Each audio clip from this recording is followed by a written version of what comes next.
stable boy told him what had happened while he was gone. He was enraged beyond measure when he heard that his youngest daughter had wished for a white dog and gone off with him. When the first man brought his wife home, he asked, "In what form will you have me in the daytime? As I am now in the daytime, or as I am now at night?" "As you are now in the daytime," she replied. So the first sister had her husband as a man in the daytime, but at night he was a seal. The second man put the same question to the middle sister and got the same answer. So the second sister had her husband in the same form as the first. When the third sister came to where the white dog lived, he asked her, "How will you have me to be in the daytime? As I am now in the day, or as I am now at night?" "As you are now in the day," she said, to his surprise. So the youngest sister's husband was a dog in the daytime, but the most beautiful of men at night. After a time, the third sister had a son. And one day, when her husband was going out to hunt, he warned her that if anything should happen, the child not to shed a tear on that account. While he was gone, a great gray crow that used to haunt the place came and carried the child away when it was a week old. Remembering the warning, she shed not a tear for the loss. All went on as before, till another son was born. The husband used to go hunting every day. And again he said she must not shed a tear Grimm, if anything happened. Familiar stories passed down When through the child was a generations. week old, Whether you're drifting a off great to sleep gray or simply crow enjoying came a and quiet bore him moment, away. let the But stories the mother unfold did not gently cry beside you. or drop a tear. Settle in, and All let went the fairy well tales till a begin. daughter was born. There When were she was a once week man old, and a woman who had the long crow in came vain wished for and a child. swept her away. At length, the woman hoped that This God time, was about to grant The her mother desire. dropped one tear on a These handkerchief, people had a little window at the back which of she their took house out of her from which pocket a splendid garden and could then be put seen, back again. which was full of the most beautiful flowers When the and husband herbs. came home from It hunting was, however, surrounded by a high heard wall, what the crow had and done, no one dared to go into it because he it asked the belonged to an wife, enchantress who had "Have you great shed power tears this time?" and was dreaded by all the world. "I have shed just One one," day, the woman said was she. standing by this window and looking Then he down was into very the garden angry, when she saw a bed, for he which knew was what planted harm with she the had most done by dropping beautiful that one rampion, tear. a herb also known Soon after, as their father Rapunzel, invited the and it three looked so sisters to fresh visit and him green that she longed for and it. be present at She a great quite pined feast in away their honor. and began to look pale and miserable. They sent messages, Then her each husband from was her own alarmed place, and asked, "What that they ails would you, come. dear wife?"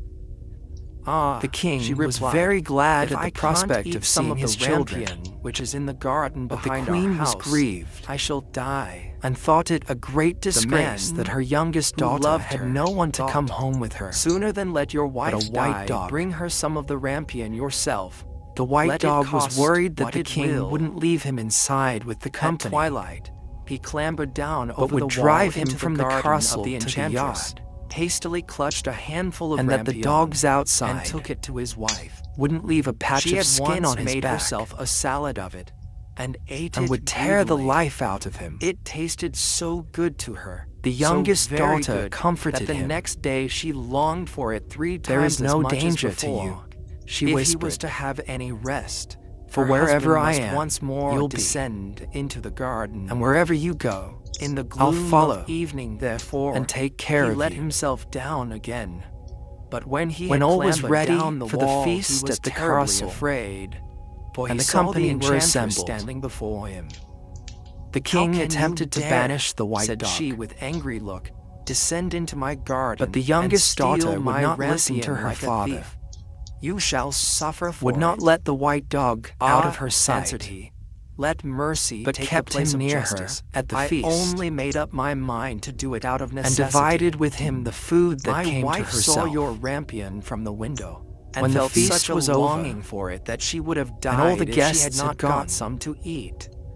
The Then three the sisters enchantress went to allowed their her own anger room to be in softened, the castle, and said to him, If the case late in be the as you evening, say, I the will queen allow took the you to cook take with her, away with you as much rampion and as stole you will. in to see what Only was in I her make daughter's one rooms. condition. You must They give were all me the asleep at the child time, which your wife will bring and into she the saw, world. by the It side shall of her be youngest well daughter, treated, and I will the most care beautiful for it man like she had a ever mother. laid eyes on. The man Then in she his terror went consented to where the other everything. two daughters were And sleeping, when the woman was brought to bed, and there, the enchantress appeared at once, instead of the two gave men the child the name who of brought Rapunzel, them to the feast, and took it away with were her. two seals, Rapunzel fast grew asleep into the most beautiful and loudly child under snoring. the sun. When she The was queen 12 was years greatly old, troubled the at the sight of enchantress the shut her seals. into a tower, which When lay she in a and the cook forest, were and returning, had neither stairs they came nor upon the door, shed but skin of quite the at white the top dog. was a little window. She caught it When up the as she enchantress went, wanted to go in, and threw she it placed into the herself kitchen beneath it fire. and cried, Rapunzel, The Rapunzel, skin let down was your not hair 5 to minutes me. in the fire when it gave Rapunzel a crack had that woke not only magnificent all in the long hair, castle, fine as spun but all in the gold. country for And miles when around. she heard the voice of the enchantress, she The husband of the unfastened her youngest braided daughter sprang tresses, up. wound them round one of the He hooks was very of the window angry above, and and very then the sorry, hair fell 20 and said, ells down, and the enchantress If I had been able to climbed spend up by 3 it. nights with you under your father's After roof, a year or two, it came to pass I should have got that back the my own king's form son again for good, rode through the forest, and could have been a and man passed both in the by day tower. and the night. Then he heard a song, But now I which must was go. so charming that he stood still. He and rose from the listened. bed, This ran out was of the Rapunzel, castle, who in and her away he solitude went, passed her time as fast in as letting ever her his 2 sweet legs could voice carry him. resound. The king's He was son this way wanted all to that climb up night to and the her, next day, and looked for the door of the tower, but he couldn't but leave none the wife, was to be found. for she followed from the He castle, rode home, was but the after singing him had in so the night deeply touched and the his day heart too, that every day and never he went lost out sight into of the him. forest and listened to it. In the afternoon he Once, turned when he was thus standing and told behind her a to tree, go back to her father, he saw that an enchantress came but there, she would not listen and to he him. heard how she cried, Rapunzel. At nightfall, they came to the Rapunzel, first house they had let seen down since leaving your the castle. hair to me. Then He Rapunzel said, let down the braids Go of her inside hair, and the stay in enchantress this house climbed till up to morning. her. If that is the I'll ladder pass by the which night one mounts, outside where I I am. too will try my fortune. The wife went said in, he. and the woman of the And the house next day, rose when up, it began to grow dark, gave he her a went to the pleasant tower welcome, and cried, and put a good Rapunzel, supper before her. Rapunzel, let down your hair She to was me. not long in the house Immediately when the a hair little fell boy down, came to and her the knee king's son and called climbed her up. mother.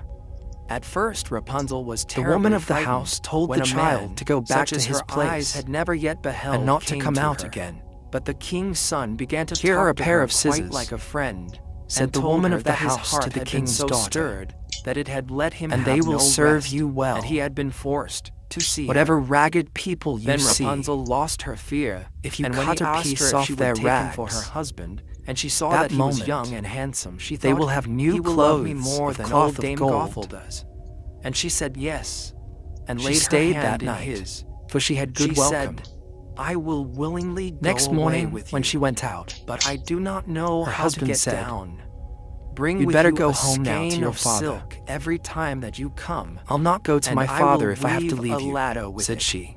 And when that is ready, So he went I will on, descend, and you she followed. will take me on your horse. It was that way They all the day agreed that till night until came. that time he should come to her every evening. And at nightfall, for the old woman they saw came another by house day. at the foot of a hill. The enchantress remarked nothing of this, And again, until once Rapunzel said to the her, husband stopped Tell me, and said, Dame Gothel, how it happens You go that in. you are so much heavier I'll sleep for me outside to till draw morning. up than the young king's The woman son. of the house gave her a He good is welcome. with me in a moment. Ah, After you she had wicked eaten and child, drunk, cried the enchantress.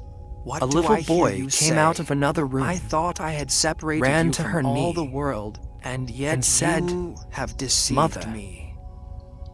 In her The woman of the anger, house she sent the clutched boy back to Rapunzel's where he had beautiful come tresses, wrapped them twice round and told her him left to hand, stay there. seized a pair of scissors with the Next right, morning, and snip, when the snap, princess was they going were out cut to her off, husband, and the lovely braids lay the woman on the gave her a ground. comb and said, And she was so pitiless "If that you she meet took any poor person with a Rapunzel into diseased and a desert sore where she head, had to live in great and draw grief this comb over and it misery. 3 times, On the same the day head that she will be cast well, out Rapunzel, however, and the covered with enchantress the most fastened beautiful the braids golden of hair ever which she seen. had cut off to the hook of the window. She And took when the the comb king's son and went came out and to her cried, husband. "Rapunzel, Rapunzel, Leave me now, let said down he, your hair to me, and go She back let to the your hair own down. father."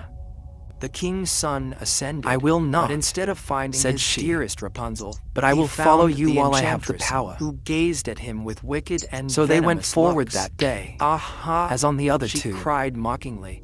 "You would At fetch your nightfall, dearest." they but came the to a beautiful 3rd bird house sits at no the foot of longer a hill, singing in the nest. The where the cat has princess got it, received a and good will scratch welcome. out your eyes as well. After she had Rapunzel is eaten lost to supper, you. You will never a see little her girl again. with only one eye The king's son was came beside to her himself knee with and pain, said, and in his despair he "Mother." leapt down from the tower. The He princess began to escaped with cry his at life, sight of the but child, the thorns into which he fell pierced thinking his that eyes. she herself Then he wandered was the quite cause blind that it about had the but one forest, eye. ate nothing but roots Then she and put her berries, hand into her pocket and did not but lament and where she weep kept the over handkerchief loss on which she of had his dropped the dearest tear. wife. When the Thus gray he crow roamed about carried in her misery infant for some away, years, and at length came to the desert, where she had Rapunzel, never used the with handkerchief twins since to that which day, she had given birth, a for there was boy an eye and on a it. girl, lived in She opened the wretchedness. handkerchief He heard and a put voice, the eye in the girl's and head. it seemed so familiar to him that he went It towards grew into the socket and when he that approached, minute, Rapunzel knew him and the fell on child his sore neck out of it, and wept. as well as out of the other eye. 2 of her tears wetted his eyes, And then they grew the clear woman of again, the house and he sent could the see little with one them to as bed. before. He led her to his kingdom, Next where morning, he was joyfully as the received, king's daughter and was they going lived out, for a long time afterwards. the woman of happy the and house gave her a contented. whistle and said, "Whenever you put Once this whistle upon a to your time, mouth, there was a dear and blow little on it, girl who was loved by all the everyone birds who of the looked air at will her, come to you from but every most quarter of under all the sun. by her grandmother. And there Be was careful nothing of the that she whistle, would not as have it may given to serve the you child. greatly. Once she gave her a little Go cap back of to your red father's velvet, castle," which suited her so said the well husband that she would never wear when she anything came to else. him. So she was always "For I must leave called you today." Little Red Cap. They went on One together day her mother a said few to her, hundred yards, "Come, Little Red Cap, and here then is a sat piece on of a cake green hillock, and a bottle of wine. and he Take told the them wife, to your grandmother. "Your mother She has is come ill between and us, weak, and they will do her good. but for her we might have lived Set out together before all it our gets days. hot.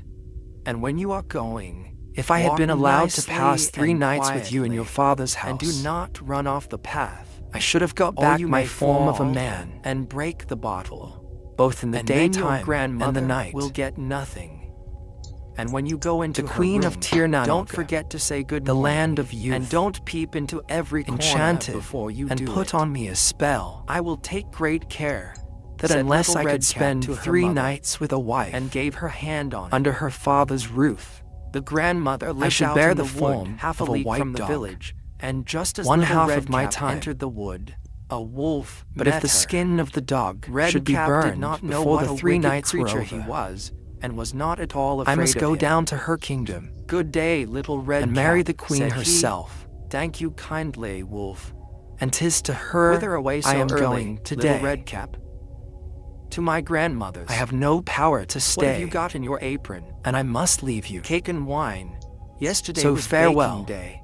So You'll never poor see sick me again on grandmother the is to upper have earth. something good to make her stronger. He left her sitting on the mount, Where does your grandmother live? went a few Little Red steps Cap? forward to some bulrushes, A good quarter of a league farther on, pulled in the up wood. one, Her and house disappeared stands in under the the 3 opening large oak trees, where the nut rush had trees been. are just below. You surely must know it. She replied stopped Little there, Red Cap. sitting on the wolf mound, thought to himself, what lamenting a tender young till creature. evening, What a nice knowing what plump to do. mouthful. She will be better to eat than the old woman. At last I must she act bethought herself, craftily so as to catch both. and going to the So rushes, he walked for a short time by the pulled side up a of Little stalk, Red Cap, went down, and then he said, followed "See, her Little husband, Red Cap, and never how stopped pretty till the she came flowers to the are lower about land. here.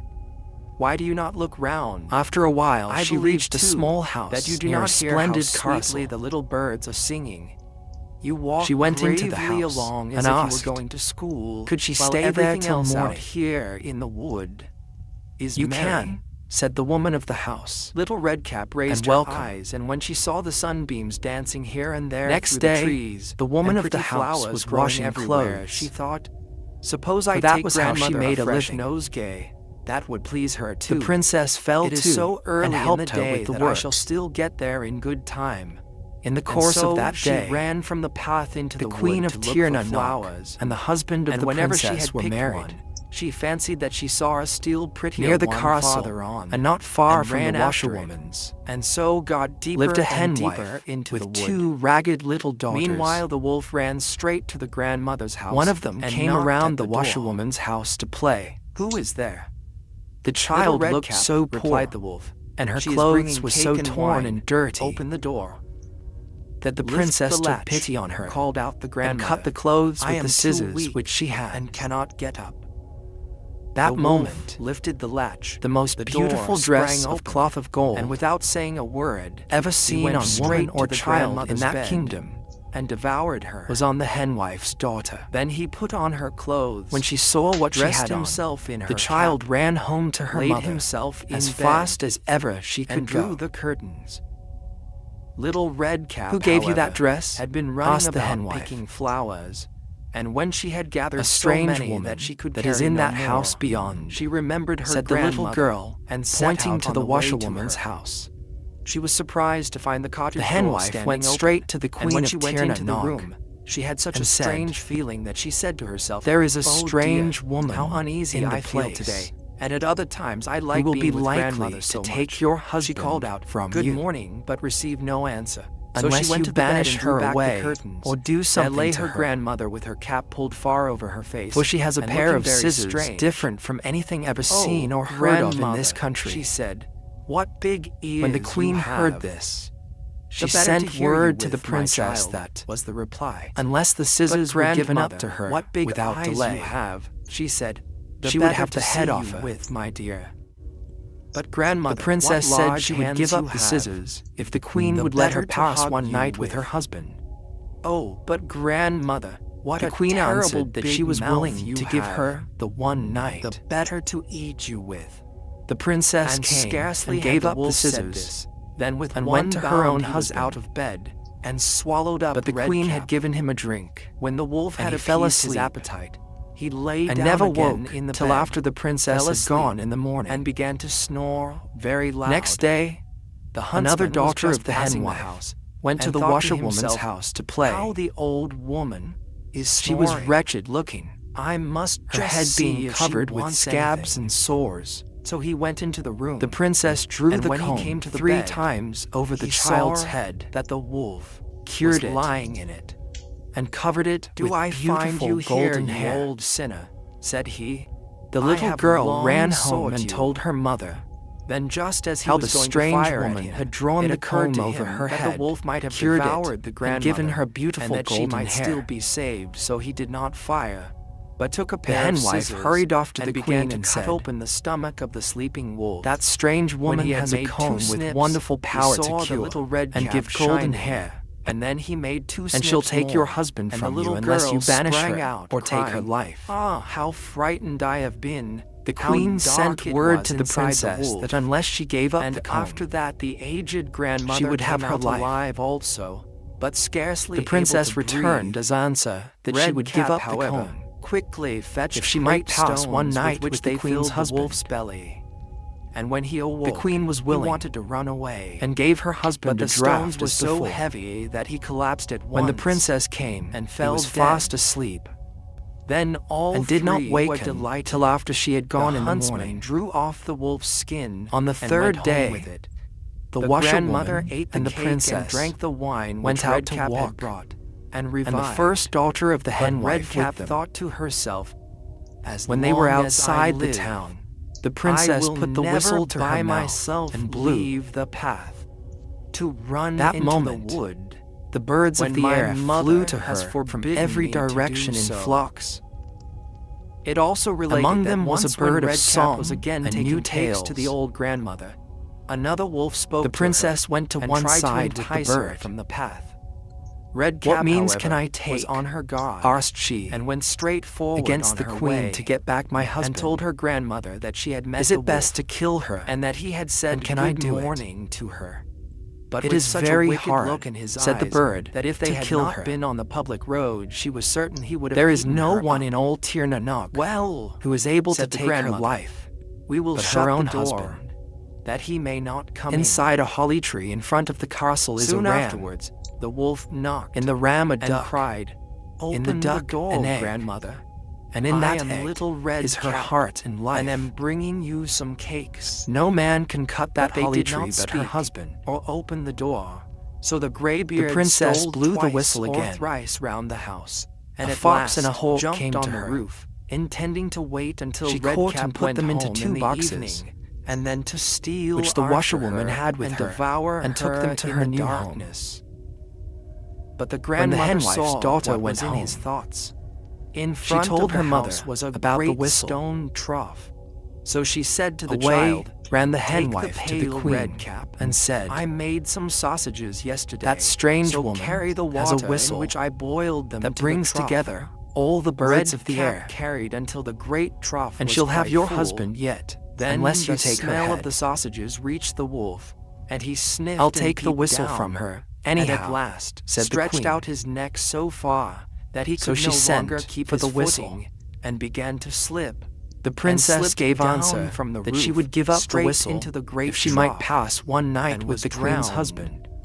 But Red Cap went joyously The queen home, agreed and gave him a no draught one as ever on the did other nights. anything to harm her again. He was asleep when the princess came, and when she went away. Hard by a great forest dwelt a poor Before going, woodcutter the with his princess wife left a and his letter 2 children. with his servant, The the boy queen's was husband, called Hansel, and the girl Gretel. in which she told He had how she little had to followed bite him to and to Tir na break, Nog, and once when great dearth and had fell given on the scissors, land, the he could comb, no longer and the procure whistle even daily bread. to pass 3 nights in his Now, company, when he thought over this by night but had in not his spoken bed, to him, and tossed about because in the his queen had given him anxiety, sleeping draughts, he groaned and said to his wife, that the life "What of is the to become queen of us? was in an How egg, are we to feed our poor the egg children when we no in a longer duck, have anything the even duck for ourselves?" in a ram, "I'll tell you what, the ram husband," in a answered holly the tree, woman.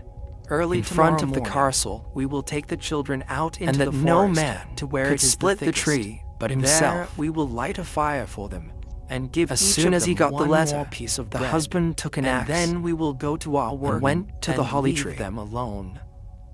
They will not When he find came the to the way tree, home again. He found we the shall be princess rid of there them. before him, No, having the wife, 2 said boxes the man. with the fox and the I will hawk not in them. do that. He struck How the can tree I bear a to few leave my blows. children alone in the It forest? split open, The and out wild sprang the animals ram. would soon come and tear them to pieces. He ran scarce 20 perches you before the fool," fox caught said him. she.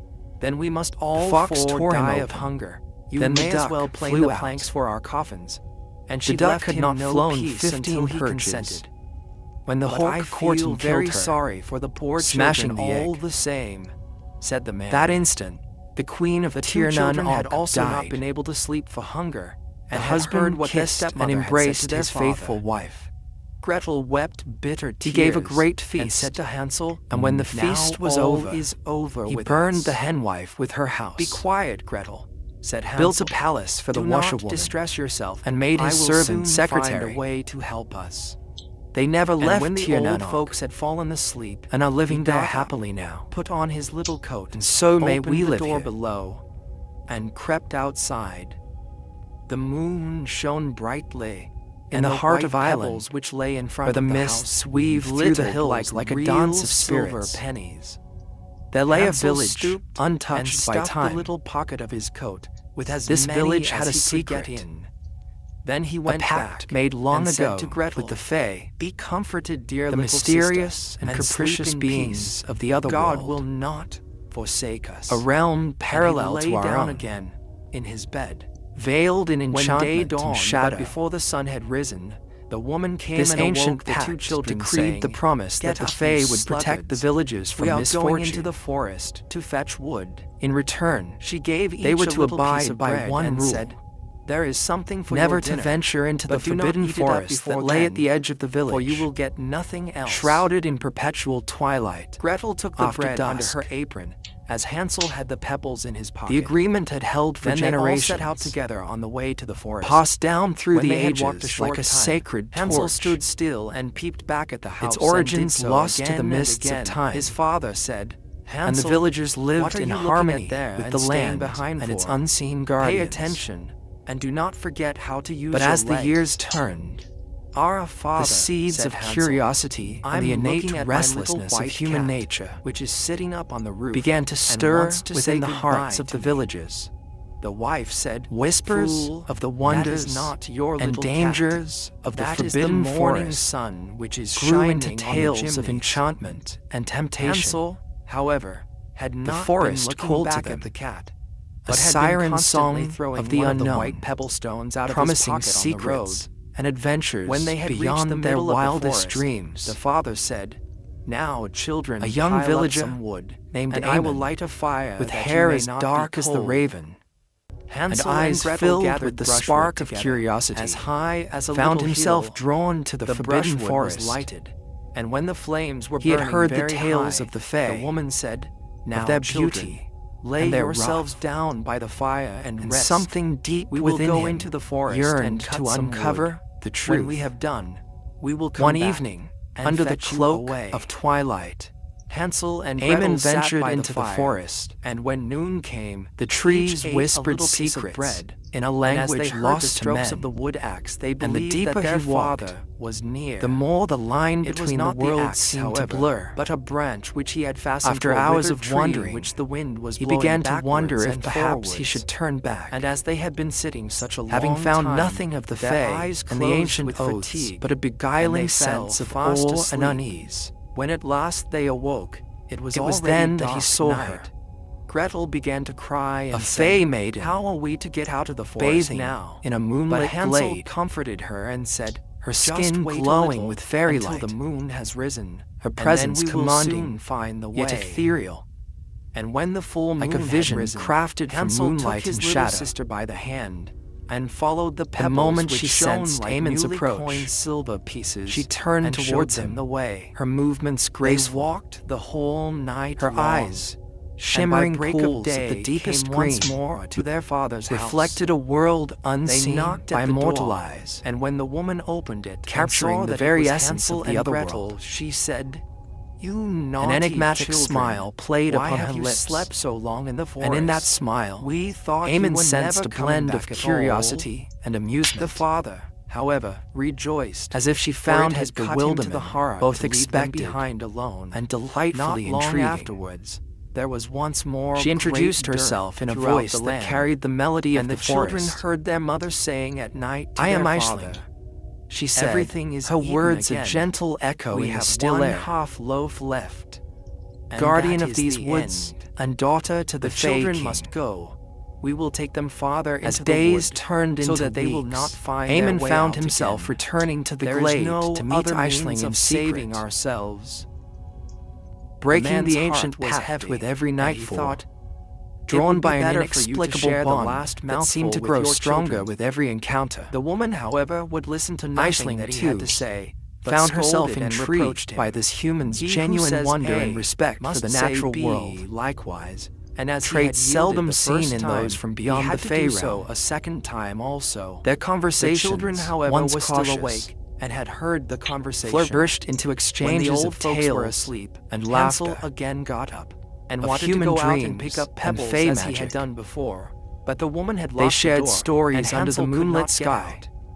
Nevertheless, Aisling he teaching comforted Aemon his about little the sister ancient and magics said, of the other "Do not world cry, that wove Gretel. through the Go to fabric of sleep the forest. quietly. The good God will help us." Battles fought and Early alliances in the morning forged came the woman of and magic took the that could children bend out the of very their fabric beds. of reality. Their piece of bread was given to them, Aemon in turn but it spoke was still about the human smaller world, than the time before. its joys On the way and into the sorrows, forest, Hansel crumbled its his fleeting in his nature, pocket, and often stood still and the dreams threw a that propelled it morsel on forward. the ground. He described Hansel, why the do you beauty stop and look of the round? mundane, Said the father. Go on. seen through eyes I am looking unaccustomed back to the at my wonders little of the pigeon, Fae, which is sitting on the roof and providing wants to say goodbye Aisling to me, a glimpse answered into a Hansel. life Fool, governed by said the time woman, and change. That is not your little pigeon. That is the morning And yet, sun that is shining with on the each chimney. visit, a sense of unease Hansel, began to however, grow little within by him. little, through all the The crumbs forest on the seemed path, darker, the woman led the the mist children still thicker, deeper into the forest, and whispers of where they had discontent never stirred in their among the lives trees. been before. The villagers Then a noticed great the fire change was as again well. made, and the mother Crops said, began to fail, "Just sit there, you livestock children, grew ill, and when you and are an unspoken tired, fear you may settled sleep a over the little. village. We are going into the forest The elders to spoke cut in wood, hushed tones of the and broken in the pact, evening when we are done, and the wrath of we the will fae. come and fetch you away." One night, as Aemon made his way to when the it was glade, noon, Gretel he shared found her piece of Aisling bread waiting with for him Hansel, with a solemn who had expression. scattered his by the way. Then She they revealed fell the asleep truth and evening that she had passed, kept hidden. but no one came to the poor With every children. visit, They the did barrier not awake between the until it was worlds dark weakened, night, and Hansel dark comforted entities his from the little other sister world and sought said, to break through, "Just wait, Gretel, drawn by until the Aemon's moon human rises, energy. and then we shall see the crumbs The of twist of bread fate which I have was strewn cruel. about. They will show us Aemon's our way love home for again." Aisling, and his When the desire moon to came, uncover the they set mysteries out, of the Fae, but they found no had crumbs, endangered his own village. for the many thousands of birds which The only fly way about to in mend the woods and rift fields and protect had both picked them worlds all up. was for Hansel Aemon to said to forget Gretel, Aisling and the Fae, "We shall soon find the way," to never venture but into they the did forest not find again. it. They walked the A whole powerful night spell and all the would next seal day his too, memories from and the morning till breach, evening. but at a But great they did not cost. get out of the forest, and were The very love hungry, they shared would for be they sacrificed, had nothing to eat but 2 or 3 and berries Aisling would which grew return on to the other ground. world, never And to as meet they were Aemon so again. weary that their legs would carry them With no a heavy longer, heart, they lay down Aemon agreed. beneath a tree and as fell Aisling asleep. whispered the spell, It was now Aemon's 3 memories of mornings her since and they the had Fae left their began to father's fade, house. They began to like walk mist again, under the but morning they sun. always came deeper into the He forest. found himself and if standing help at the did edge not of the come forest, soon, they must the die urge of to explore hunger gone. and weariness. A vague When it was sense of midday, loss they his saw only a companion. beautiful snow-white bird sitting on a bough, The village which slowly sang so recovered. delightfully that they The stood crops still flourished and once listened to more, it. And when its peace song was over, restored. it spread its wings and flew away Aemon, before them, with no and they recollection followed of the it until events, they reached a little house continued on the roof his of life, which it alighted. And when they occasionally approached the little pausing house, at the they saw forest's that it was edge built with an of bread unexplainable and covered ache with in his cakes, heart. but that the windows The were of pact clear between sugar. the villagers and the Fae was "We will mended, set to work on that," but the said forbidden Hansel, forest "and have remained, a good meal. I will eat a a bit reminder of of the the roof, delicate and you, Gretel, balance can between eat some of the curiosity window. and It will caution. taste sweet." The Hansel seen reached up above and the and unseen, broke off a little of the roof to try how it the tasted, human heart, and Gretel leant against the window and the nibbled mysteries at the of the panes. Fae. Then a soft voice cried from the parlor, "Nibble, nibble, gnaw. Who Long is ago, nibbling at my in the little lush house?" green valleys of The ancient children Ireland, answered, there wind, reigned a mighty the king wind, the named Lear. heaven-born wind."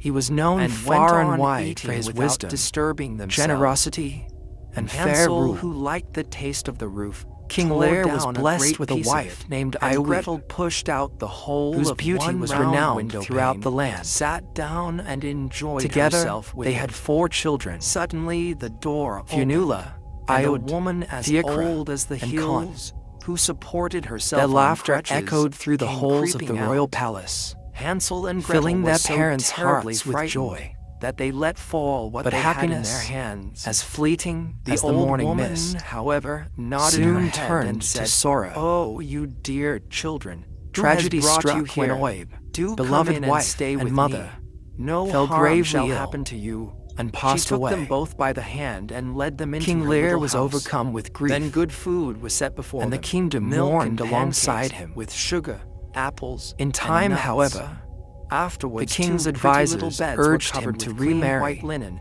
and Hansel and Gretel believing lay it down would bring in them, stability and thought they and were in happiness heaven. back to the realm. The old woman had only pretended Reluctantly, to be so kind. King Lear agreed, She was in reality hoping a wicked for a witch motherly who figure lay to in care wait for his children, motherless children, and had only built the little house of Aoife, bread in a woman order of to great entice them beauty, there. but When with a a child heart fell into tainted her by power, envy and ambition, she killed it, became the cooked new and ate queen. it. And that was a feast From the day moment with she her. entered the palace, Witches have a red darkness eyes seemed to and settle cannot upon see its far, walls. but they have a keen scent Jealousy like the gnawed at her beasts, heart as she and are witnessed the aware love when between human King beings Lear and his draw children. near. When Hansel and A Gretel love came that into reminded her her neighborhood, of what she laughed with herself malice lacked. and said mockingly, I have them. As the days They passed, shall not escape me Aipha's again. resentment grew, Early in the twisting morning, her before the thoughts children into were dark awake, and treacherous she was already paths. up. And when she saw both of Consumed them sleeping by jealousy and looking so pretty, she with sought their to rid plump herself and of the rosy king's cheeks, children, she muttered to herself, seeing them "That as would be a obstacles to dainty her own mouthful." ambitions. Then she seized One Hansel fateful with her day, shriveled hand, she took the children carried to a him into secluded a little lake, stable, and locked promising him them in a behind day the of grated adventure door. and play. Scream as he might, it But would her not help him. intentions were far Then from she went to innocent. Gretel, shook her till she With awoke, whispered and cried, incantations and "Get malevolent up, lazy magic, thing. Fetch some water. she cast a and powerful cook spell something upon good them, for your brother. transforming He is in them the into stable swans of outside, exquisite and beauty. is to be made fat. The children, When he is bewildered fat, and frightened, I will eat him." found themselves trapped in Gretel avian began to forms, weep bitterly. the human but it was bodies all in replaced by vain, sleek for feathers she was forced and graceful to do what the wings. wicked witch commanded. And Despite now their the best newfound food plight, was cooked for they poor remained Hansel. bound by their love But for each Gretel other got and their father. nothing but crab For shells. 900 years, Every morning the woman they crept glided to the upon the little shimmering stable and waters cried, of Loch "Hansel, Duravarach, stretch out your finger their that I wings may catching feel the if you will golden soon light be of fat." dawn and dusk. Hansel, faced however, storms stretched out a little and bone tempests, to her, and the old hunters woman, and who predators, had dim eyes, could not yet see their it, spirits and remained thought it was unbroken. Hansel's finger, and was astonished that there was no As way the of centuries fattening him. passed, When their 4 longing weeks for their had gone father by, grew stronger, and Hansel still remained their thin, hearts she aching was for the seized warmth with of his impatience embrace. and would not wait any longer. Meanwhile, "Now then, King Gretel," Lear, she cried to the girl, unaware of their "stir fate, yourself and bring some water. searched the Let length and Hansel breadth be of the fat kingdom or for his lean. lost children, Tomorrow I will kill him, his grief and cook him." unyielding. Ah, how the That poor tale of little sorrow sister did and lament endurance spread when she had to throughout fetch the the land, water, and how her carried by the tears did flow whispered down her winds cheeks. and murmuring "Dear streams. God, do help us." It became she a story cried. of love, "If the tested wild by beasts adversity, in the forest had but devoured us, of innocence we should at betrayed any rate by have envy. died together. Just Finally, keep your noise to after yourself," 9 said centuries the had old passed, woman. "It the won't swans help you heard at all." whispers of a prophecy, Early in the morning, Gretel had to go out a prophecy and hang up that the spoke of cauldron a with the Christian water monk and light the whose fire. blessing could break the "We will spell bake that first," bound them. said the old woman. "I have With already renewed heated hope in the their oven hearts, and kneaded they the set dough." out across the vast She expanse pushed of the poor sea Gretel of Moyle, out to the oven, from which guided by flames the of fire distant were shores already of darting. the Isle of Glora. "Creep in," said the witch, At long last, "and see if they it is reached the properly tranquil heated, shores, so that we can put the bread in." where a humble monastery And once stood Gretel was bathed in the inside, golden light of she dawn. intended to shut the oven and let There her bake they in found it, the monk, and then a she gentle would eat soul, her too. whose eyes But Gretel shone saw with what she kindness had in and mind, compassion, and said, "I do with not words know how of I am blessing to do it. and How prayers do I of get in?" salvation. "Silly goose," The monk broke said the the old enchantment woman. that "The held them door is captive. big enough.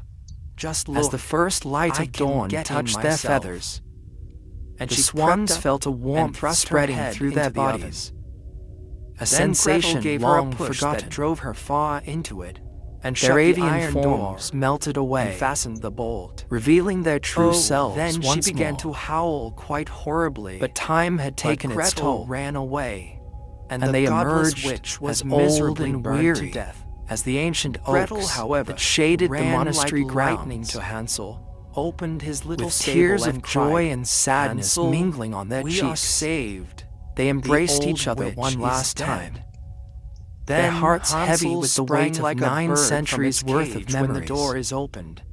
How And they as the did sun rejoice rose and high in the embrace each other, sky, and dance about casting and its kiss each golden other. glow upon the And world as they had below, no longer any need they to closed fear their her, eyes they went into the and witch's surrendered house, to the eternal and in embrace every of corner sleep. there stood chests Their spirits, full of pearls freed from the and confines jewels. of mortal flesh, "These are far better ascended than to the pebbles," heavens, said Hansel, where they were and thrust reunited with into their his beloved pockets mother. whatever could be got in.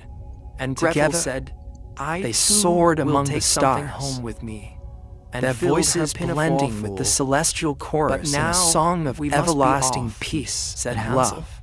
"that we may get out of the And witch's so, forest." The tale of the children When of they had Leah walked for 2 passed hours, into legend, they came to a great stretch a of testament water. to the enduring "We power of cannot love, cross," said the Hansel. destructive force "I of see jealousy, no footplank and no and the bridge. resilience of the human spirit And there is also in the no face fairy," of answered adversity. Gretel, "but a white duck is swimming there. If I ask her, As we she will close help this us chapter, over."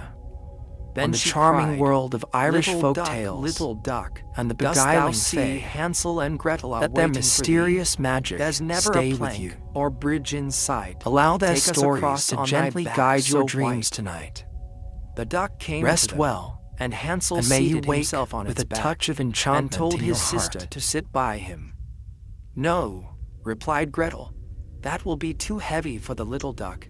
She shall take us across, one after the other." The good little duck did so, and when they were once safely across and had walked for a short time, the forest seemed to be more and more familiar to them, and at length they saw from afar their father's house. Then they began to run, rushed into the parlor, and threw themselves round their father's neck. The man had not known one happy hour since he had left the children in the forest. The woman, however, was dead. Gretel emptied her pinafore until pearls and precious stones ran about the room, and Hansel threw one handful after another out of his pocket to add to them. Then all anxiety was at an end, and they lived together in perfect happiness. My tale is done. There runs a mouse. Whosoever catches it may make himself a big fur cap out of it. One fine evening, a young princess put on her bonnet and clogs and went out to take a walk by herself in a wood. And when she came to a cool spring of water that rose in the midst of it, she sat herself down to rest a while. Now she had a golden ball in her hand, which was her favorite plaything, and she was always tossing it up into the air and catching it again as it fell. After a time she threw it up so high that she missed catching it as it fell, and the ball bounded away and rolled along upon the ground, till at last it fell down into the spring.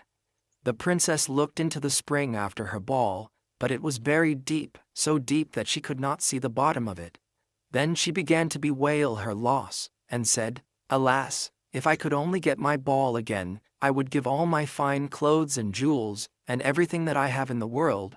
Whilst she was speaking, a frog put its head out of the water, and said, "Princess, why do you weep so bitterly?"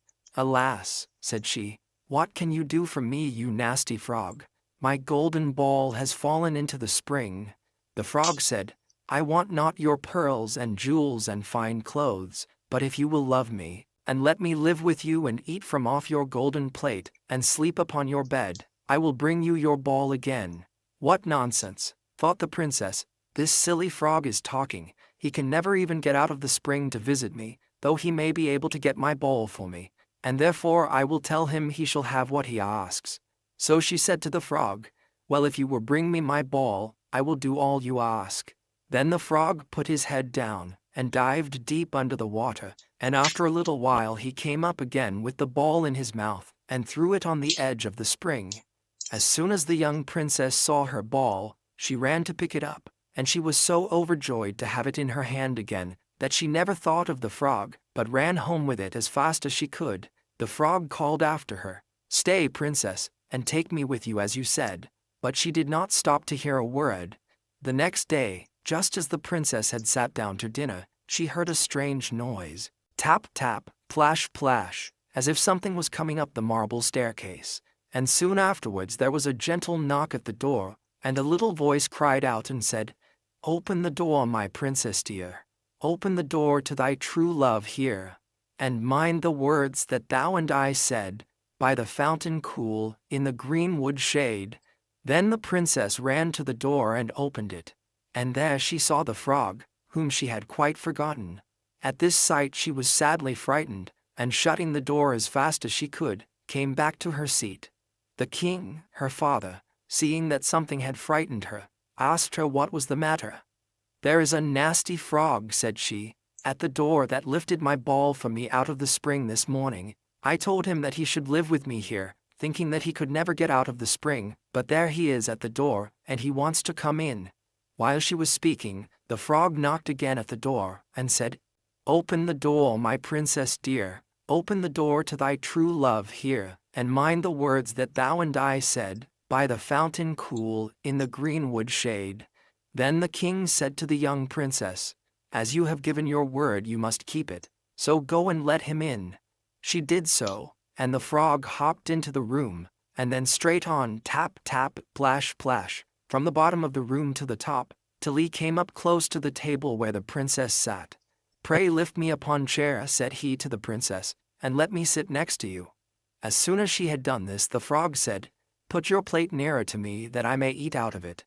This she did, and when he had eaten as much as he could, he said, "Now I am tired, carry me upstairs, and put me into your bed."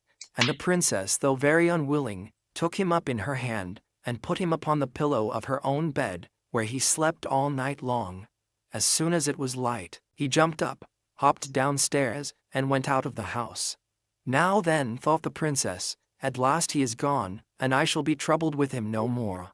But she was mistaken, for when night came again she heard the same tapping at the door, and the frog came once more and said, "Open the door, my princess dear.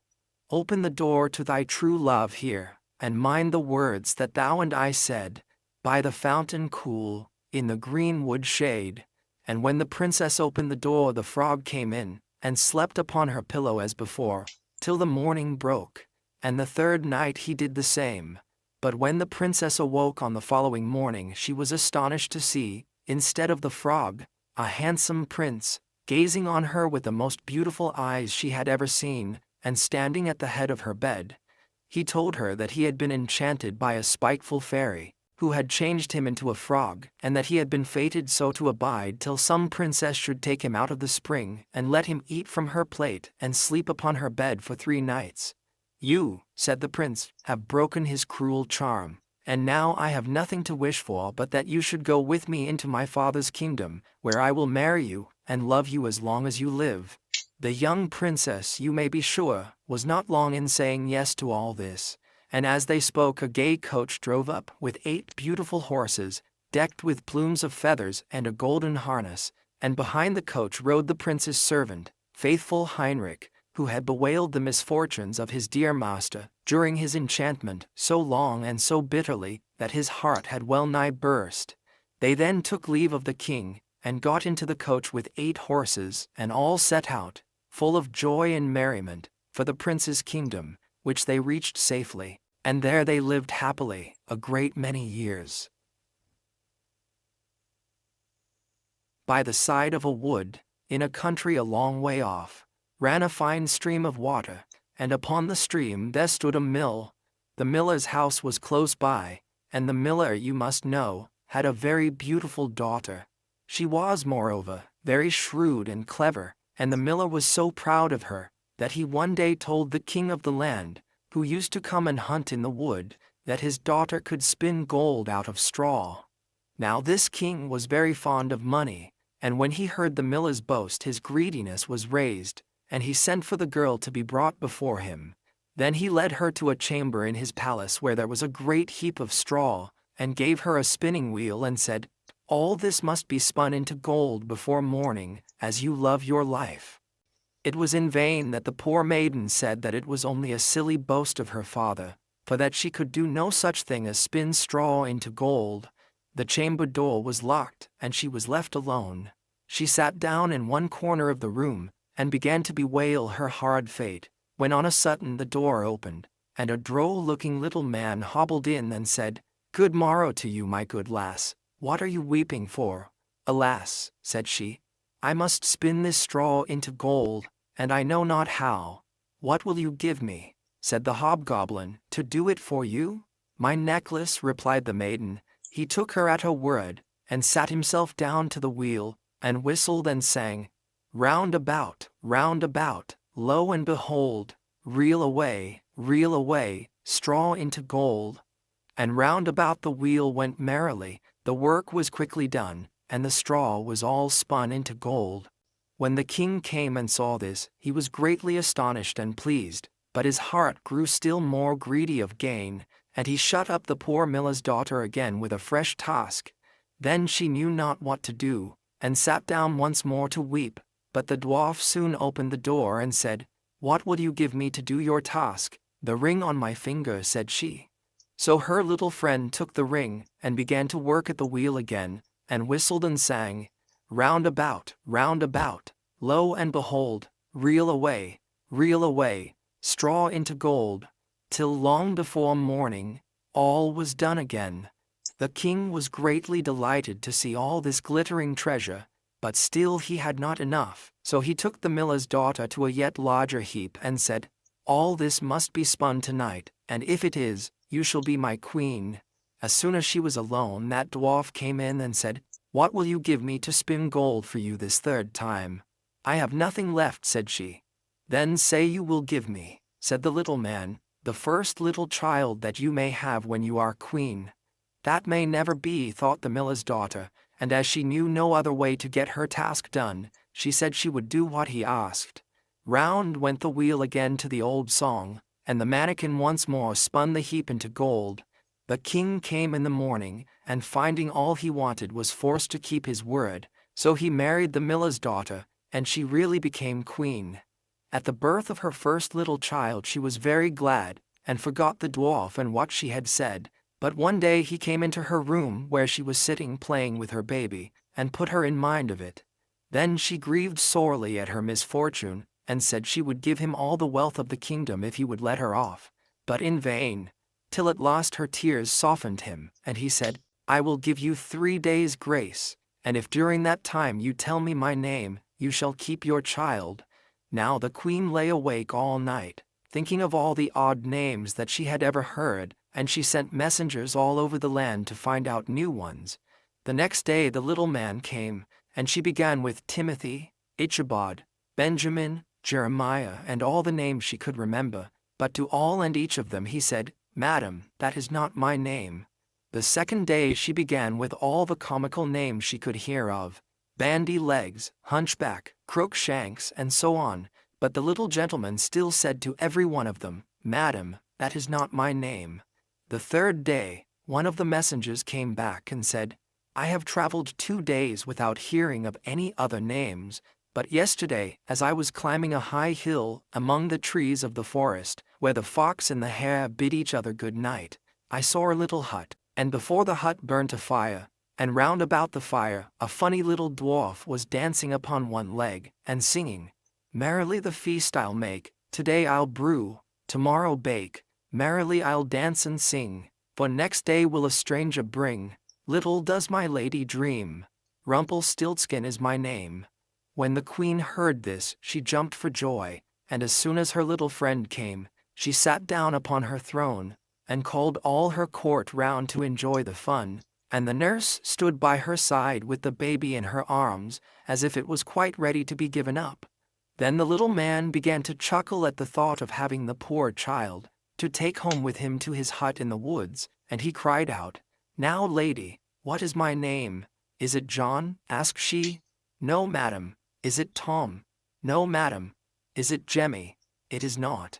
"Can your name be Rumpelstiltskin?" said the lady slyly. "Some witch told you that. Some witch told you that," cried the little man, and dashed his right foot in a rage so deep into the floor that he was forced to lay hold of it with both hands to pull it out. Then he made the best of his way off, while the nurse laughed, and the baby crowed, and all the court jeered at him for having had so much trouble for nothing, and said, "We wish you a very good morning and a merry feast, Mr. Rumpelstiltskin." There was a man who had 3 sons, the youngest of whom was called Dummling, and was despised, mocked, and sneered at on every occasion. It happened that the eldest wanted to go into the forest to hew wood, and before he went his mother gave him a beautiful sweet cake and a bottle of wine in order that he might not suffer from hunger or thirst. When he entered the forest, he met a little gray-haired old man, who bade him good day, and said, "Do give me a piece of cake out of your pocket, and let me have a draught of your wine. I am so hungry and thirsty." But the clever son answered, "If I give you my cake and wine, I shall have none for myself. Be off with you." And he left the little man standing and went on. But when he began to hew down a tree, it was not long before he made a false stroke, and the axe cut him in the arm, so that he had to go home and have it bound up. And this was the little gray man's doing. After this, the second son went into the forest, and his mother gave him, like the eldest, a cake and a bottle of wine. The little old gray man met him likewise, and asked him for a piece of cake and a drink of wine. But the second son, too, said sensibly enough, What I give you will be taken away from myself. Be off." And he left the little man standing and went on. His punishment, however, was not delayed. When he had made a few blows at the tree, he struck himself in the leg, so that he had to be carried home. Then Dumpling said, "Father, do let me go and cut wood." The father answered, "Your brothers have hurt themselves with it. Leave it alone, you do not understand anything about it." But Dumpling begged so long that at last he said, "Just go then, you will get wiser by hurting yourself." His mother gave him a cake made with water and baked in the cinders, and with it a bottle of sour beer. When he came to the forest, the little old gray man met him likewise, and greeting him said, "Give me a piece of your cake and a drink out of your bottle. I am so hungry and thirsty." Dumpling answered, "I have only cinder cake and sour beer. If that pleases you, we will sit down and eat." So they sat down, and when Dumpling pulled out his cinder cake, it was a fine sweet cake, and the sour beer had become good wine. So they ate and drank, and after that the little man said, "Since you have a good heart and are willing to divide what you have, I will give you good luck. There stands an old tree, cut it down, and you will find something at the roots." Then the little man took leave of him. Dumpling went and cut down the tree, and when it fell, there was a goose sitting in the roots with feathers of pure gold. He lifted her up, and taking her with him, went to an inn, where he thought he would stay the night. Now the host had 3 daughters, who saw the goose, and were curious to know what such a wonderful bird might be, and would have liked to have one of its golden feathers. The eldest thought, "I shall soon find an opportunity of pulling out a feather," and as soon as Dumpling had gone out, she seized the goose by the wing, but her finger and hand remained sticking fast to it. The second came soon afterwards, thinking only of how she might get a feather for herself, but she had scarcely touched her sister, then she was held fast. At last the third also came with the like intent, and the others screamed out, "Keep away, for goodness' sake, keep away." But she did not understand why she was to keep away. "The others are there," she thought, "I may as well be there too," and ran to them, but as soon as she had touched her sister, she remained sticking fast to her. So they had to spend the night with the goose. The next morning Dumpling took the goose under his arm, and set out, without troubling himself about the 3 girls who were hanging on to it. They were obliged to run after him continually, now left, now right, wherever his legs took him. In the middle of the fields the parson met them, and when he saw the procession he said, "For shame, you good-for-nothing girls, why are you running across the fields after this young man? Is that seemly?" At the same time he seized the youngest by the hand in order to pull her away, but as soon as he touched her he likewise stuck fast, and was himself obliged to run behind. Before long the sexton came by, and saw his master the parson running behind 3 girls. He was astonished at this, and called out, "Hi, your reverence, whither away so quickly? Do not forget that we have a christening today." And running after him he took him by the sleeve, but was also held fast to it. Whilst the 5 were trotting thus one behind the other, 2 laborers came with their hoes from the fields. The parson called out to them and begged that they would set him and the sexton free. But they had scarcely touched the sexton when they were held fast, and now there were 7 of them running behind Dumpling and the goose. Soon afterwards he came to a city, where a king ruled, who had a daughter who was so serious that no one could make her laugh. So he had put forth a decree, that whosoever should be able to make her laugh should marry her. When Dumpling heard this he went with his goose and all her train before the king's daughter, and as soon as she saw the 7 people running on and on, one behind the other, she began to laugh quite loudly, and as if she would never stop. Thereupon Dumpling asked to have her for his wife, but the king did not like the son-in-law, and made all manner of excuses and said he must first produce a man who could drink a cellarful of wine. Dumpling thought of the little gray man, who could certainly help him. So he went into the forest, and in the same place where he had felled the tree, he saw a man sitting, who had a very sorrowful face. Dumpling asked him what he was taking to heart so sorely, and he answered, "I have such a great thirst, and cannot quench it. Cold water I cannot stand. A barrel of wine I have just emptied, but that to me is like a drop on a hot stone." "There I can help you," said Dumpling. "Just come with me, and you shall be satisfied." He led him into the king's cellar, and the man bent over the huge barrels, and drank till his loins hurt, and before the day was out he had emptied all the barrels. Then Dummling asked once more for his bride, but the king was vexed that such an ugly fellow, whom everyone called Dummling, should take away his daughter, and he made a new condition. He must first find a man who could eat a whole mountain of bread. Dummling did not think long, but went straight into the forest, where in the same place there sat a man who was tying up his body with a strap, and making an awful face, and saying, "I have eaten a whole ovenful of rolls, but what good is that when one has such a hunger as I? My stomach remains empty, and I must tie myself up if I am not to die of hunger." At this Dummling was glad, and said, "Get up and come with me, you shall eat yourself full." He led him to the king's palace where all the flour in the whole kingdom was collected, and from it he caused a huge mountain of bread to be baked. The man from the forest stood before it, began to eat, and by the end of one day the whole mountain had vanished. Then Dummling for the third time asked for his bride, but the king again sought a way out, and ordered a ship which could sail on land and on water. "As soon as you come sailing back in it," said he, "you shall have my daughter for wife." Dummling went straight into the forest, and there sat the little gray man to whom he had given his cake. When he heard what Dummling wanted, he said, "Since you have given me to eat and to drink, I will give you the ship, and I do all this because you once were kind to me." Then he gave him the ship which could sail on land and water, and when the king saw that, he could no longer prevent him from having his daughter. The wedding was celebrated, and after the king's death, Dummling inherited his kingdom, and lived for a long time contentedly with his wife.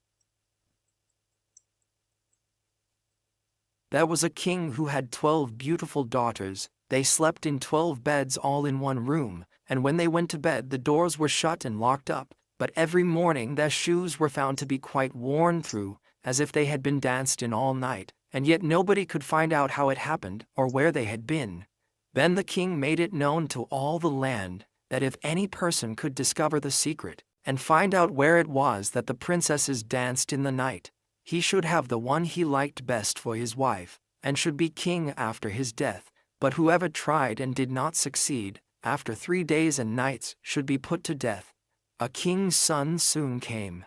He was well entertained, and in the evening was taken to the chamber next to the one where the princesses lay in their 12 beds. There he was to sit and watch where they went to dance, and in order that nothing might pass without his hearing it, the door of his chamber was left open. But the king's son soon fell asleep, and when he awoke in the morning he found that the princesses had all been dancing, for the soles of their shoes were full of holes. The same thing happened the second and third night, so the king ordered his head to be cut off. After him came several others, but they had all the same luck, and all lost their lives in the same manner.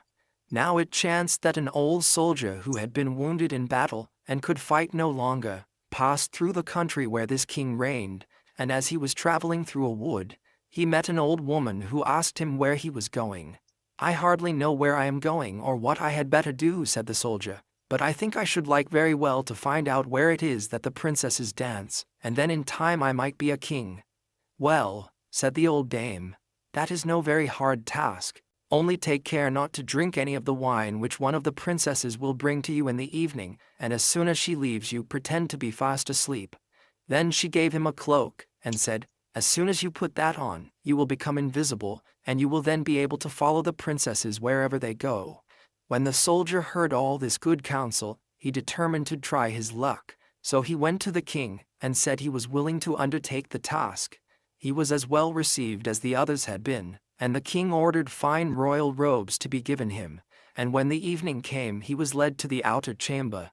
Just as he was going to lie down, the eldest of the princesses brought him a cup of wine, but the soldier threw it all away secretly, taking care not to drink a drop. Then he laid himself down on his bed, and in a little while began to snore very loud as if he was fast asleep.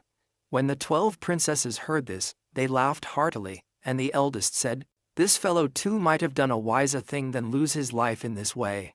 Then they rose up and opened their drawers and boxes, and took out all their fine clothes, and dressed themselves at the glass, and skipped about as if they were eager to begin dancing. But the youngest said, I don't know how it is, while you are so happy I feel very uneasy. I am sure some mischance will befall us. You simpleton, said the eldest, you are always afraid. Have you forgotten how many kings' sons have already watched in vain? And as for this soldier, even if I had not given him his sleeping draught, he would have slept soundly enough. When they were all ready, they went and looked at the soldier, but he snored on, and did not stir hand or foot, so they thought they were quite safe. And the eldest went up to her own bed, and clapped her hands, and the bed sank into the floor, and a trap-door flew open. The soldier saw them going down through the trap-door one after another, the eldest leading the way, and thinking he had no time to lose, he jumped up, put on the cloak which the old woman had given him, and followed them. But in the middle of the stairs he trod on the gown of the youngest princess, and she cried out to her sisters, All is not right. Someone took hold of my gown. You silly creature, said the eldest, it is nothing but a nail in the wall. Then down they all went, and at the bottom they found themselves in a most delightful grove of trees, and the leaves were all of silver, and glittered and sparkled beautifully. The soldier wished to take away some token of the place, so he broke off a little branch, and there came a loud noise from the tree. Then the youngest daughter said again, I am sure all is not right. Did not you hear that noise? That never happened before. But the eldest said, It is only our princes who are shouting for joy at our approach. Then they came to another grove of trees where all the leaves were of gold, and afterwards to a third, where the leaves were all glittering diamonds. And the soldier broke a branch from each, and every time there was a loud noise which made the youngest sister tremble with fear, but the eldest still said, It was only the princes who were crying for joy. So they went on, till they came to a great lake, and at the side of the lake, there lay 12 little boats with 12 handsome princes in them, who seemed to be waiting there for the princesses. One of the princesses went into each boat, and the soldier stepped into the same boat with the youngest.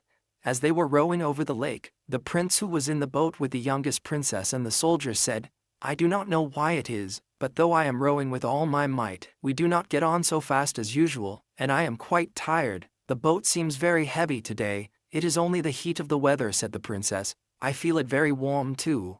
On the other side of the lake stood a fine illuminated castle, from which came the merry music of horns and trumpets.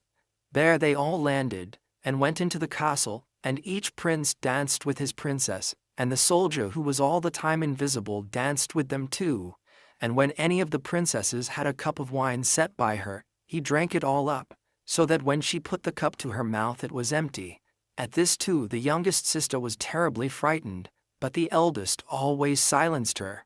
They danced on till 3 o'clock in the morning, and then all their shoes were worn out, so that they were obliged to leave off. The princes rowed them back again over the lake, but this time the soldier placed himself in the boat with the eldest princess, and on the opposite shore they took leave of each other, the princesses promising to come again the next night. When they came to the stairs, the soldier ran on before the princesses and laid himself down, and as the 12 sisters slowly came up very much tired, they heard him snoring in his bed, so they said, Now all is quite safe. Then they undressed themselves, put away their fine clothes, pulled off their shoes, and went to bed.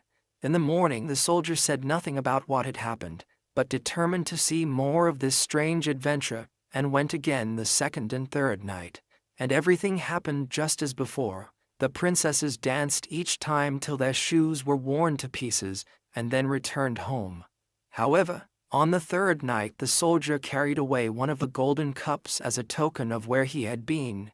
As soon as the time came when he was to declare the secret, he was taken before the king with the 3 branches and the golden cup, and the 12 princesses stood listening behind the door to hear what he would say. And when the king asked him, Where do my 12 daughters dance at night? He answered, With 12 princes in a castle underground. And then he told the king all that had happened, and showed him the 3 branches and the golden cup which he had brought with him. Then the king called for the princesses, and asked them whether what the soldier said was true.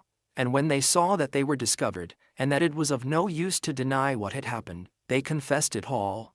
And the king asked the soldier which of them he would choose for his wife, and he answered, I am not very young, so I will have the eldest. And they were married that very day, and the soldier was chosen to be the king's heir.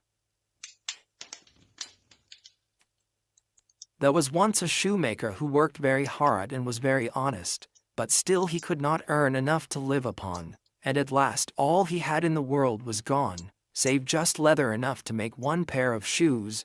Then he cut his leather out, all ready to make up the next day, meaning to rise early in the morning to his work.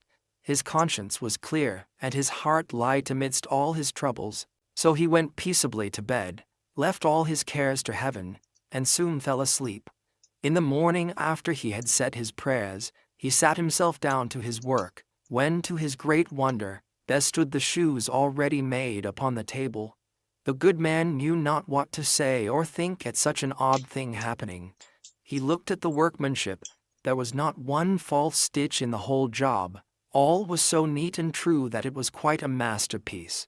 The same day a customer came in, and the shoes suited him so well that he willingly paid a price higher than usual for them, and the poor shoemaker with the money bought leather enough to make 2 pairs more. In the evening he cut out the work, and went to bed early, that he might get up and begin betimes next day, but he was saved all the trouble, for when he got up in the morning the work was done ready to his hand. Soon in came buyers who paid him handsomely for his goods, so that he bought leather enough for 4 pair more. He cut out the work again overnight, and found it done in the morning as before, and so it went on for some time. What was got ready in the evening was always done by daybreak, and the good man soon became thriving and well off again. One evening about Christmas time, as he and his wife were sitting over the fire chatting together, he said to her, "I should like to sit up and watch tonight, that we may see who it is that comes and does my work for me." The wife liked the thought, so they left a light burning, and hid themselves in a corner of the room behind a curtain that was hung up there, and watched what would happen. As soon as it was midnight, there came in 2 little naked dwarfs, and they sat themselves upon the shoemaker's bench, took up all the work that was cut out, and began to ply with their little fingers, stitching and rapping and tapping away at such a rate, that the shoemaker was all wonder, and could not take his eyes off them. And on they went till the job was quite done, and the shoes stood ready for use upon the table. This was long before daybreak, and then they bustled away as quick as lightning. The next day the wife said to the shoemaker, "These little wights have made us rich, and we ought to be thankful to them, and do them a good turn if we can. I am quite sorry to see them run about as they do, and indeed it is not very decent, for they have nothing upon their backs to keep off the cold. So I'll tell you what, I will make each of them a shirt, and a coat and waistcoat, and a pair of pantaloons into the bargain, and do you make each of them a little pair of shoes." The thought pleased the good cobbler very much, and one evening, when all the things were ready, they laid them on the table, instead of the work that they used to cut out, and then went and hid themselves to watch what the little elves would do. About midnight in they came, dancing and skipping, hopped round the room, and then went to sit down to their work as usual. But when they saw the clothes lying for them, they laughed and chuckled, and seemed mightily delighted. Then they dressed themselves in the twinkling of an eye, and danced and capered and sprang about, as merry as could be, till at last they danced out at the door, and away over the green. The good couple saw them no more, but everything went well with them from that time forward, as long as they lived. A long time ago, there lived a king who was famed for his wisdom through all the land. Nothing was hidden from him, and it seemed as if news of the most secret things was brought to him through the air. But he had a strange custom. Every day after dinner, when the table was cleared and no one else was present, a trusty servant had to bring him one more dish. It was covered, however, and even the servant did not know what was in it. Neither did anyone know, for the king never took off the cover to eat of it until he was quite alone. This had gone on for a long time, when one day the servant who took away the dish was overcome with such curiosity that he could not help carrying the dish into his room. When he had carefully locked the door, he lifted up the cover and saw a white snake lying on the dish. But when he saw it, he could not deny himself the pleasure of tasting it, so he cut off a little bit and put it into his mouth. No sooner had it touched his tongue than he heard a strange whispering of little voices outside his window. He went and listened. and then noticed that it was the sparrows who were chattering together and telling one another of all kinds of things which they had seen in the fields and woods. Eating the snake had given him power of understanding the language of animals. Now it so happened that on this very day the queen lost her most beautiful ring, and suspicion of having stolen it fell upon this trusty servant, who was allowed to go everywhere. The king ordered the man to be brought before him, and threatened with angry words that unless he could before the morrow point out the thief, he himself should be looked upon as guilty and executed. In vain he declared his innocence. He was dismissed with no better answer. The king ordered the man to be brought before him, and threatened with angry words that unless he could before the morrow point out the thief, he himself should be looked upon as guilty and executed. In vain he declared his innocence. He was dismissed with no better answer. In his trouble and fear he went down into the courtyard, and took thought how to help himself out of his trouble. Now some ducks were sitting together quietly by a brook and taking their rest, and whilst they were making their feathers smooth with their bills, they were having a confidential conversation together. The servant stood by and listened. They were telling one another of all the places where they had been waddling about all the morning, and what good food they had found, and one said in a pitiful tone, "Something lies heavy on my stomach. As I was eating in haste, I swallowed a ring which lay under the queen's window." The servant at once seized her by the neck, carried her to the kitchen, and said to the cook, "Here is a fine duck, pray kill her." "Yes," said the cook, and weighed her in his hand. "She has spared no trouble to fatten herself, and has been waiting to be roasted long enough." So he cut off her head, and as she was being dressed for the spit, the queen's ring was found inside her. The servant could now easily prove his innocence, and the king, to make amends for the wrong, allowed him to ask a favor and promised him the best place in the court that he could wish for. The servant refused everything, and only asked for a horse and some money for traveling, as he had a mind to see the world and go about a little. When his request was granted, he set out on his way, and one day came to a pond, where he saw 3 fishes caught in the reeds, and gasping for water. Now though it is said that fishes are dumb, he heard them lamenting that they must perish so miserably, and as he had a kind heart, he got off his horse, and put the 3 prisoners back into the water. They quivered with delight, put out their heads and cried to him, "We will remember you and repay you for saving us." He rode on, and after a while it seemed to him that he heard a voice in the sand at his feet. He listened, and heard an ant-king complain, "Why cannot folks with their clumsy beasts keep off our bodies? That stupid horse with his heavy hoofs has been treading down my people without mercy." So he turned onto a side path, and the ant-king cried out to him, "We will remember you. One good turn deserves another." The path led him into a wood, and here he saw 2 old ravens standing by their nest, and throwing out their young ones. "Out with you, you idle, good-for-nothing creatures," cried they. "We cannot find food for you any longer. You are big enough and can provide for yourselves." But the poor young ravens lay upon the ground, flapping their wings and crying, "Oh, what helpless chicks we are! We must shift for ourselves, and yet we cannot fly. What can we do but lie here and starve?" So the good young fellow alighted and killed his horse with his sword, and gave it to them for food. Then they came hopping up to it, satisfied their hunger, and cried, "We will remember you. One good turn deserves another." And now he had to use his own legs, and when he had walked a long way, he came to a large city. There was a great noise and crowd in the streets, and a man rode up on horseback, crying aloud, "The king's daughter wants a husband, but whoever sues for her hand must perform a hard task, and if he does not succeed he will forfeit his life." Many had already made the attempt, but in vain. Nevertheless, when the youth saw the king's daughter, he was so overcome by her great beauty that he forgot all danger, went before the king, and declared himself a suitor. So he was led out to the sea, and a gold ring was thrown into it, in his sight.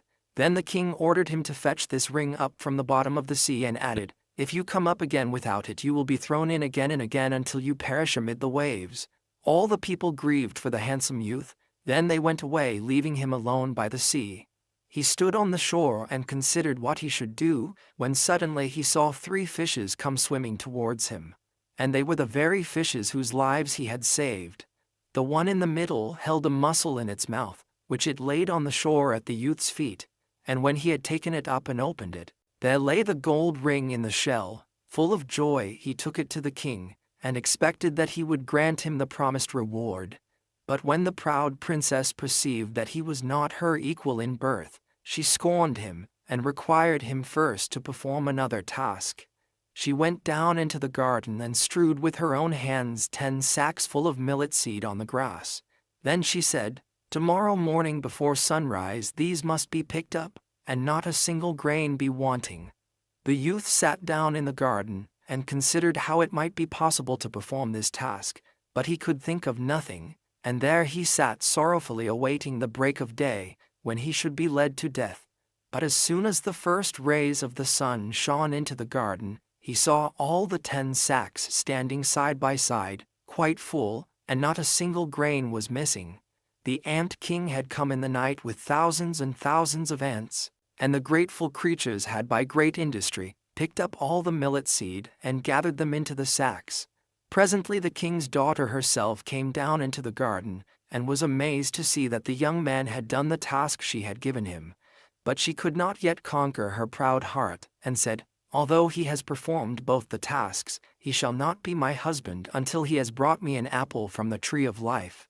The youth did not know where the tree of life stood, but he set out, and would have gone on forever, as long as his legs would carry him, though he had no hope of finding it. After he had wandered through 3 kingdoms, he came one evening to a wood, and lay down under a tree to sleep. But he heard a rustling in the branches, and a golden apple fell into his hand. At the same time 3 ravens flew down to him, perched themselves upon his knee, and said, "We are the 3 young ravens whom you saved from starving, when we had grown big, and heard that you were seeking the golden apple. We flew over the sea to the end of the world where the tree of life stands, and have brought you the apple." The youth, full of joy, set out homewards, and took the golden apple to the king's beautiful daughter, who had no more excuses left to make. They cut the apple of life in 2 and ate it together, and then her heart became full of love for him, and they lived in undisturbed happiness to a great age. A certain father had 2 sons, the elder of whom was smart and sensible, and could do everything, but the younger was stupid, and could neither learn nor understand anything, and when people saw him they said, "There's a fellow who will give his father some trouble." When anything had to be done, it was always the elder who was forced to do it, but if his father bade him fetch anything when it was late, or in the night time, and the way led through the churchyard or any other dismal place, he answered, "Oh no, father, I'll not go there, it makes me shudder," for he was afraid. Or when stories were told by the fire at night which made the flesh creep, the listeners sometimes said, "Oh, it makes us shudder." The younger sat in a corner and listened with the rest of them, and could not imagine what they could mean. "They are always saying, 'It makes me shudder, it makes me shudder, it does not make me shudder,'" thought he. "That too must be an art of which I understand nothing."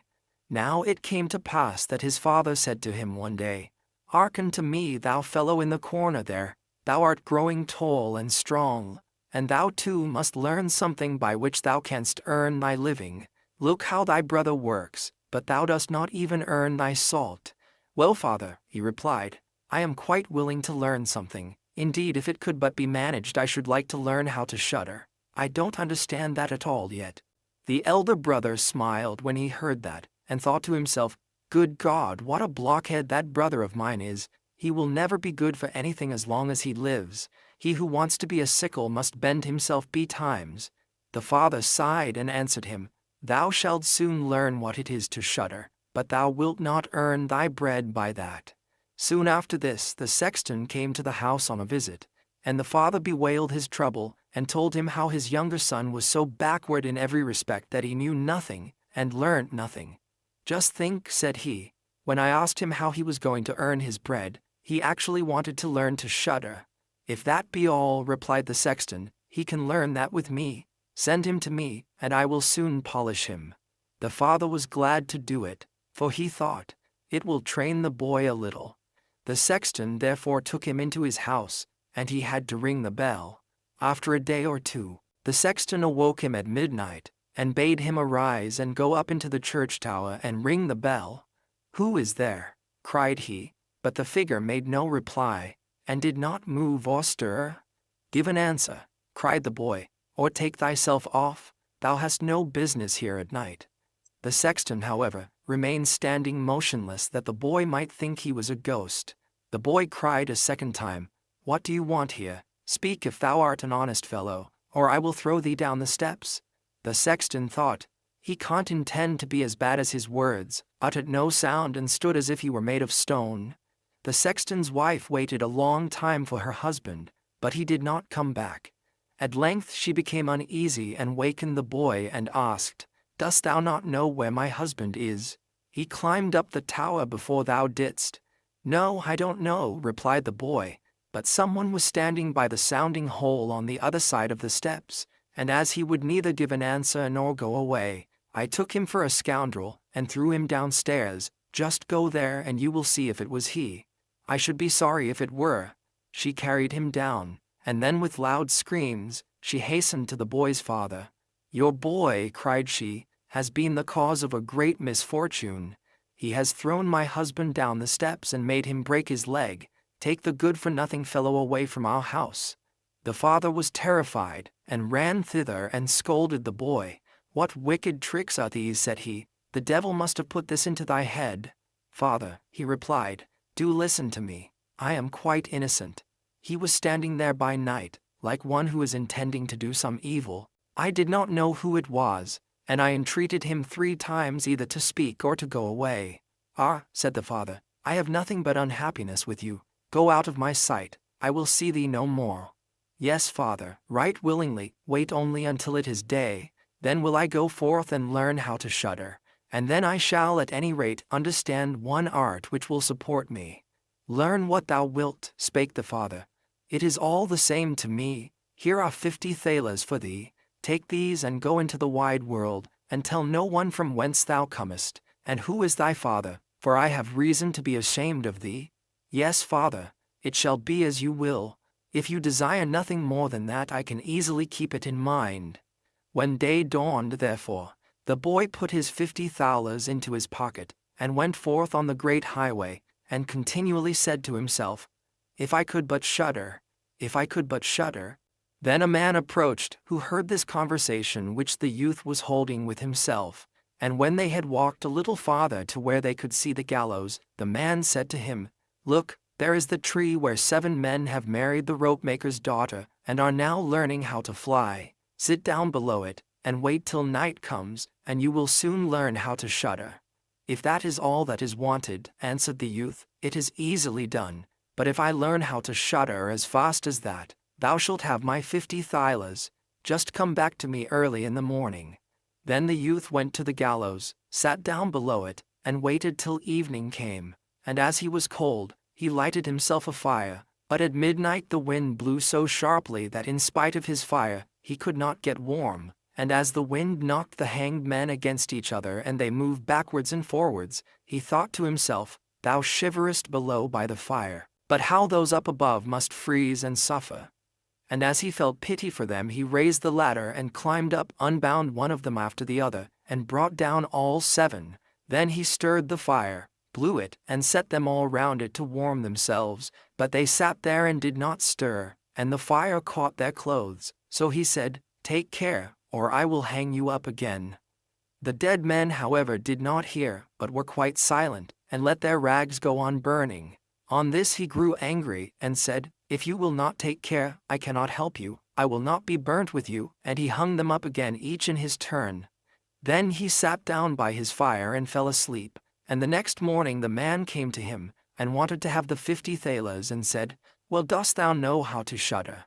"No," answered he, "how was I to get to know? Those fellows up there did not open their mouths, and were so stupid that they let the few old rags which they had on their bodies get burnt." Then the man saw that he would not get the 50 thalers that day, and went away saying, "One of this kind has never come my way before." The youth likewise went his way, and once more began to mutter to himself, "If I could but shudder! If I could but shudder!" A wagoner who was striding behind him heard that and asked, "Who are you?" "I don't know," answered the youth. Then the wagoner asked, "From whence comest thou?" "I know not." "Who is thy father?" "That I may not tell thee." "What is it that thou art always muttering between thy teeth?" "Ah," replied the youth, "I do so wish I could shudder, but no one can teach me how to do it." "Give up thy foolish chatter," said the wagoner. "Come, go with me, I will see about a place for thee." The youth went with the wagoner, and in the evening they arrived at an inn where they wished to pass the night. Then at the entrance of the room the youth again said quite loudly, "If I could but shudder, if I could but shudder." The host who heard this laughed and said, "If that is your desire, there ought to be a good opportunity for you here." "Ah, be silent," said the hostess. "So many inquisitive persons have already lost their lives, it would be a pity and a shame if such beautiful eyes as these should never see the daylight again." But the youth said, "However difficult it may be, I will learn it, and for this purpose indeed have I journeyed forth." He let the host have no rest, until the latter told him that not far from thence stood a haunted castle where anyone could very easily learn what shuddering was, if he would but watch in it for 3 nights. The king had promised that he who would venture should have his daughter to wife, and she was the most beautiful maiden the sun shone on. Great treasures likewise lay in the castle which were guarded by evil spirits, and these treasures would then be freed, and would make a poor man rich enough. Already many men had gone into the castle, but as yet none had come out again. Then the youth went next morning to the king and said, if he were allowed, he would watch 3 nights in the haunted castle. The king looked at him, and as the youth pleased him, he said, "Thou mayest ask for 3 things to take into the castle with thee, but they must be things without life." Then he answered, "Then I ask for a fire, a turning lathe, and a cutting board with the knife." The king had these things carried into the castle for him during the day. When night was drawing near, the youth went up and made himself a bright fire in one of the rooms, placed the cutting board and knife beside it, and seated himself by the turning lathe. "Ah, if I could but shudder," said he, "but I shall not learn it here either." Towards midnight,